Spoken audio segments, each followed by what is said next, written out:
পঞ্চায়েত ভোটে লড়তে ভুয়ো জাতি শংসাপত্র, এসআইআর এর সময় কারচুপি ফাঁস। চাঞ্চল্যকর অভিযোগ শাসক দলের পঞ্চায়েত সদস্যের বিরুদ্ধে। আলিপুরদুয়ারে রাজনৈতিক তরজা তুঙ্গে।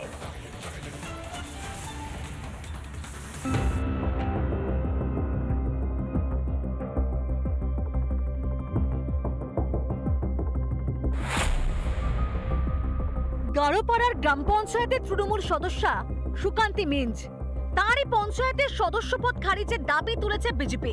অভিযোগ, তপশিলি জাতির জন্য সংরক্ষিত আসনে ভোটে দাঁড়াতে ভুয়ো শংসাপত্র জমা দিয়েছিলেন সুকান্তি। তপশিলি জাতির শংসাপত্র অনুযায়ী সুকান্তির বাবার নাম ভাওয়া লোহারা, কিন্তু তিনি নাকি এসআইআর ফর্মে বাবার নামের জায়গায় উল্লেখ করেছেন শখ মিঞ্জের নাম।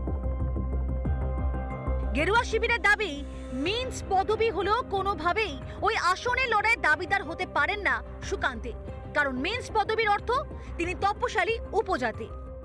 तो लोग 2 नंबरी करके एसटी सर्टिफिकेट एससी बनाया।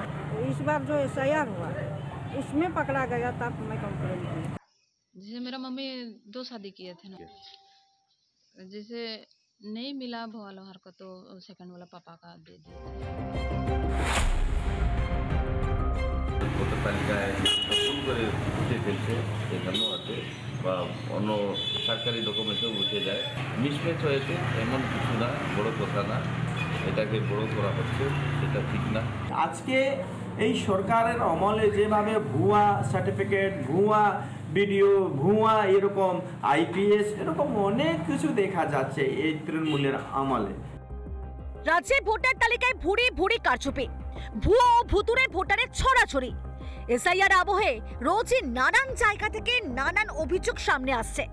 আর এইসব জালিয়াতি ফাঁস হয়ে যাবে বলেই কি এসআইআর এ এত আপত্তি ছিল শাসকের? আলিপুরদুয়ার জেলার গারোপাড়া থেকে ক্যামেরায় অজয়ের সঙ্গে চট্টোপাধ্যায়, রিপাবলিক বাংলা।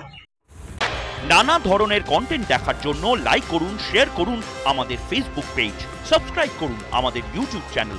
পাশাপাশি অন্যান্য ব্রেকিং নিউজের জন্য অবশ্যই চোখ রাখুন রিপাবলিক বাংলায়।